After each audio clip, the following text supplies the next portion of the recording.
Hey everyone, it's Derek here, and this is episode 8.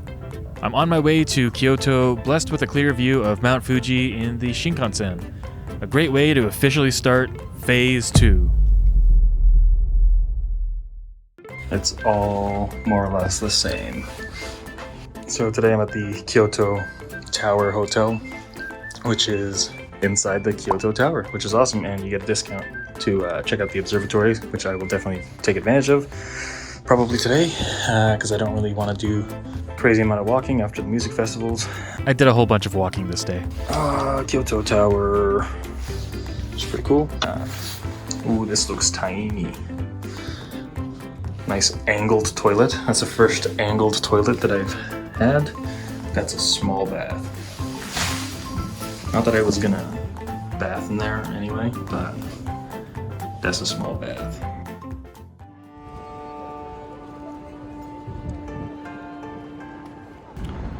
Yeah, I took a train one stop just to come here and see this. Kyoto is a former capital of Japan, but very much still the cultural capital of Japan. It's no surprise that this city is a must on most people's itineraries.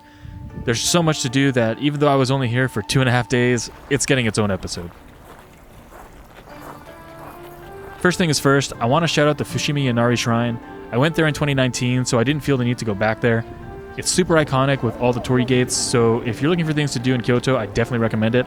I just decided to go to places I didn't get to go to last time.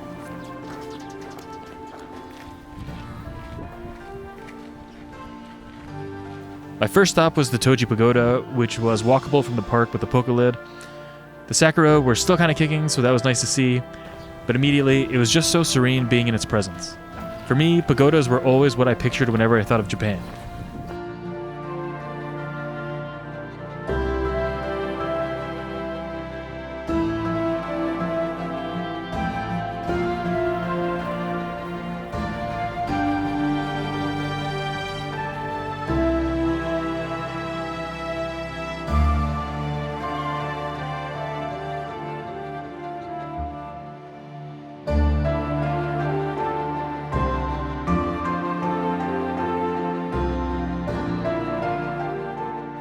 Next up was the Yasaka Shrine, and I started to get a taste of what busy Kyoto would feel like.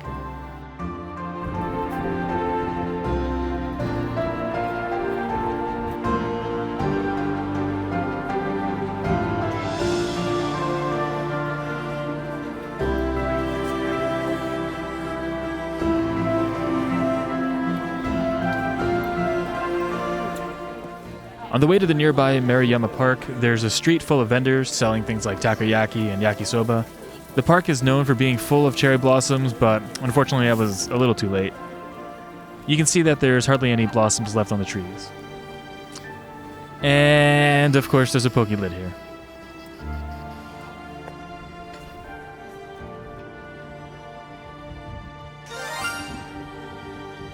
I walked around the park and grabbed myself some yakisoba from a stall. Felt like that was the right thing to do.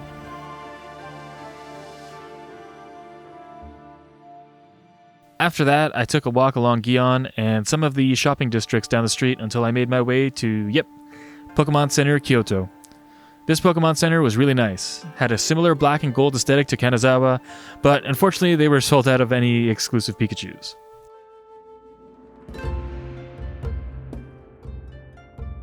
Ho-Oh was the main mascot here, who happens to be one of my favorite legendaries, and there's even some signatures on the back, like from Junichi Masuda. At this point of my trip, the Pokemon Centers were less about what they were selling, because if you go around the same time to all of them like I did, it's clear that they just have all the same stuff. Makes sense, it's whatever is in season at the time. What was really drawing my attention were the cool statues that make each Pokemon Center unique. Kyoto being the basis for the Johto region in the Pokemon universe means that this had a very Gold and Silver or Generation 2 type theme.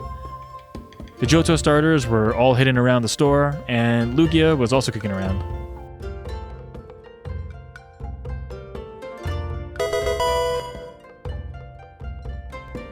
So there's like a matcha dessert cafe thing inside the hotel. So I picked up it started to melt, so I drank some of it already, sorry. It's not picture perfect, but it's like a matcha strawberry sakura sort of frappuccino type thing. And then I got these things from the Pokemon Center, which apparently are like red bean. This was the cover.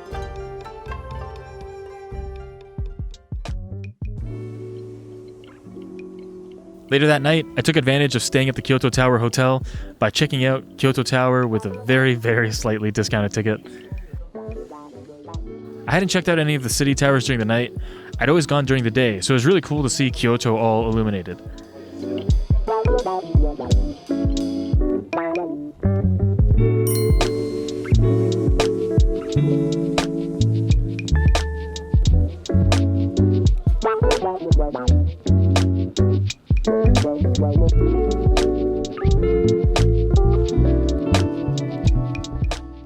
The Kyoto Tower also has its own mascot who has his own little gift shop and some claw machines as well.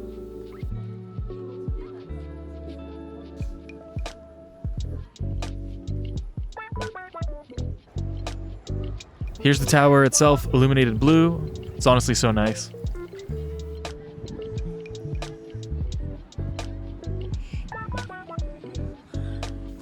I hung out around Kyoto Station for the rest of the night because there's actually a lot to do here.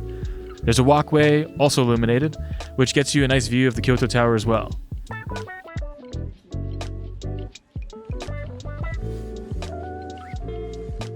I don't know what it was about this walk that was just so peaceful and for some reason nostalgic, but I loved it. But yeah, the Kyoto Station building is attached to many shopping centers and food courts, so you could easily spend several hours here. My stomach took over and I needed some food. Kyoto Tower has a marketplace called Sando, which unfortunately was closed for renovation all of April, which was sad. It's big sad. I was actually looking forward to checking this place out because it's highly recommended, but it wasn't in the cards, unfortunately. There's a nice underground food court called Porta under Kyoto Station, however, so I picked up some yakitori and a beer. And I was rewatching Kaguya Love is War again because I can't eat without watching something. Is that a problem? I don't think that's a problem. Whatever. This smells incredible. Itadakimasu.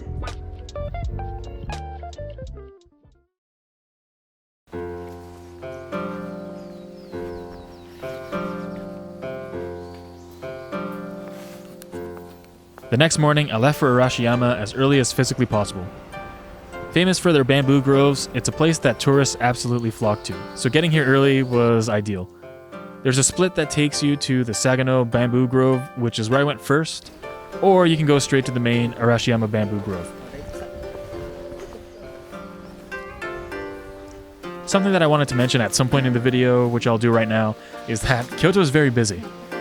It being on everyone's itinerary but being significantly smaller than Tokyo means there's going to be a lot of overlap on everyone's plans, especially at the main attractions. In other words, it's packed.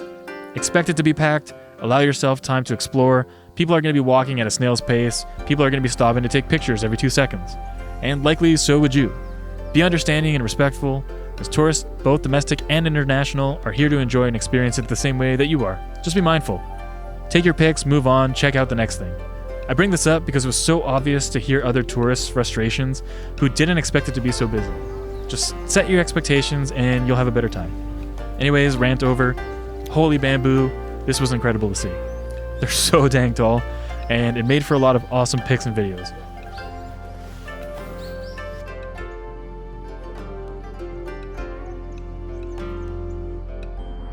And don't forget to look up. This was probably my favorite view.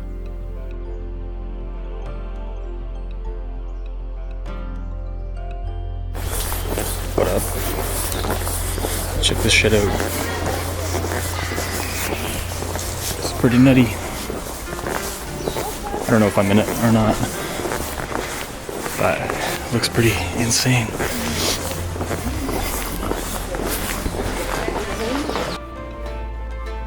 Once you make your way out of the bamboo grove, you can end up in Arashiyama Park.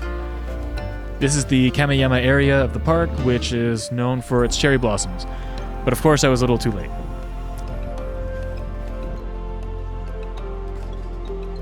It connects via bridge to the Nakanoshima area, which has a bunch of restaurants and a PokéLid.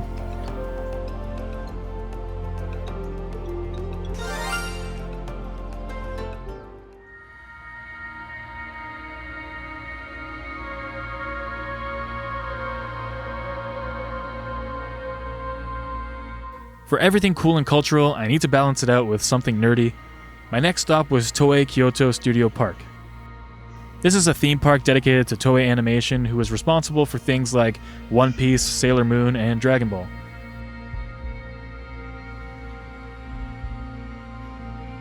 Also very notable is Kamen Rider, which is over 50 years old at this point. Cool to see the history lined up like this.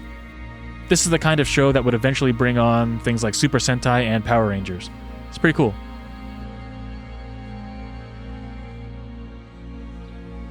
The park is also a bunch of sets based in the Edo period of Japan, where they would film and hold performances. There was actually a part of this area that was closed off by security as they were actually filming something.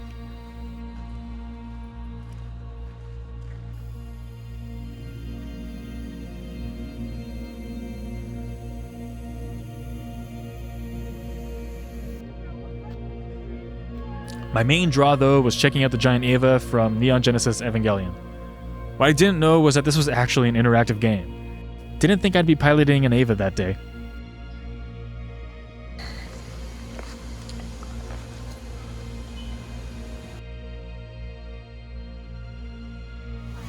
This is fucking unreal. What the?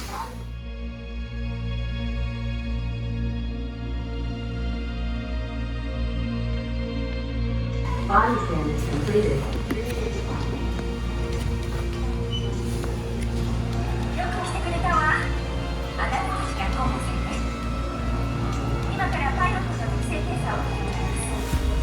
Body scan is completed.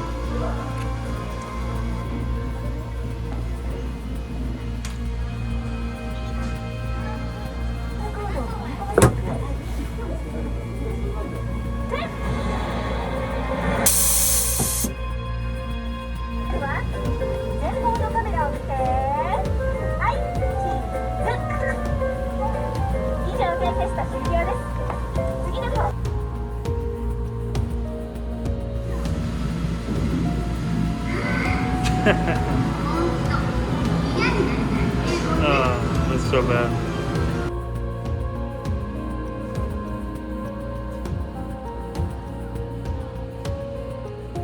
There's a ninja attraction here as well, which you would get a separate ticket for, and also a bunch of gift shops and restaurants. I got ice cream.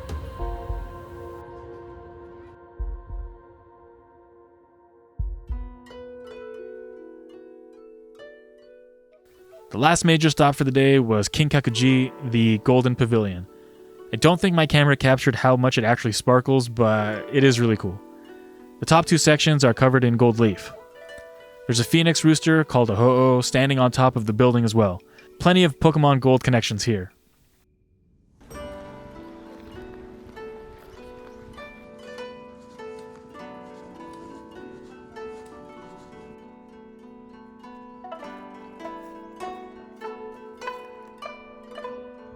At this point, I was starving, so I went to get Shabu-shabu for the first time. It's like a hot pot where you get two separate broths, you cook your veggies and meat in the broth and eat it. And the meat is all you can eat. Listen, I had no idea what the hell I was doing, and all my knowledge of Japanese disappeared when I thought to ask for help, so I just went with it.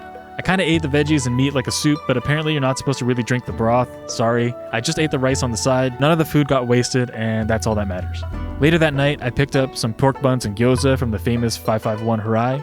I've seen this in many YouTubers' videos, and I saw the line was dead, so I said, yeah, let's do it. Also, because I'm fat, I grabbed a couple donuts from Mr. Donut. Don't worry, I didn't eat all of this in one sit.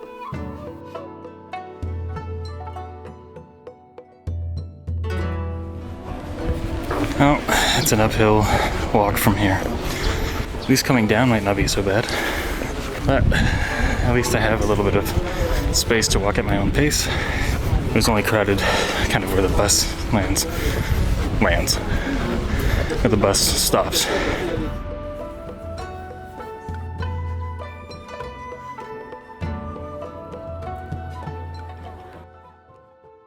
The next day was split between Kyoto and Osaka. I would be heading to Osaka in the evening, but I wanted to soak up a little bit more of Kyoto. So I headed to the busiest place on the planet, which was the Kiyomizu-dera Temple. Honestly though, this place was gorgeous. I'm sorry if I'm running out of synonyms to describe the things that I've seen in Japan, but this place is just so picturesque, I love it.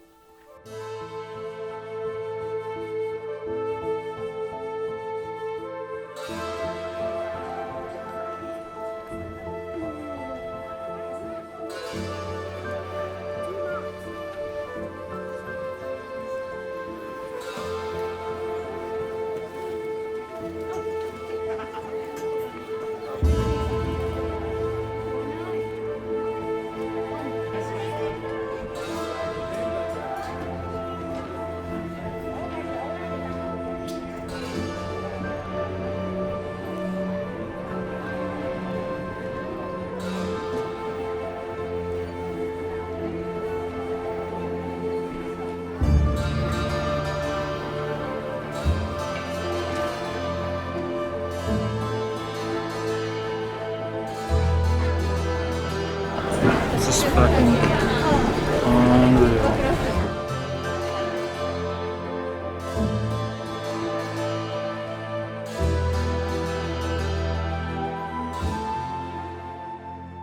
The view from here, looking towards the Kiyomizu-dera Temple, I think had to have been my favorite part of Kyoto, with the bamboo forest in a very, very close second. You get to see the cityscape in the background, including the Kyoto Tower where I stayed.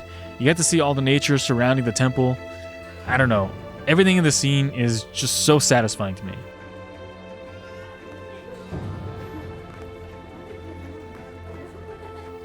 And if you go further down a little bit, you actually get to see the pagoda too. It's just so good.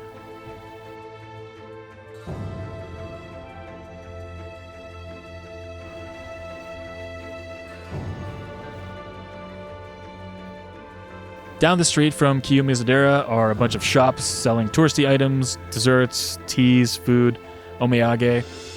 This is where I took a lot of the damage to my feet and knees, just having to waddle my way through the crowds.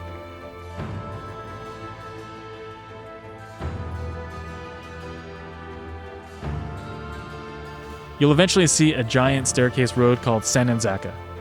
Watch your step because the myth here is that if you trip and fall, you're gonna die in 3 years. Yep, that's the myth, and I'm not going to tell you whether or not I tripped and or fell. I spotted a shop giving samples of shichimi, which is a 7-spice seasoning. I was on the hunt for this, so I picked some up. Should have bought more. I wanted this.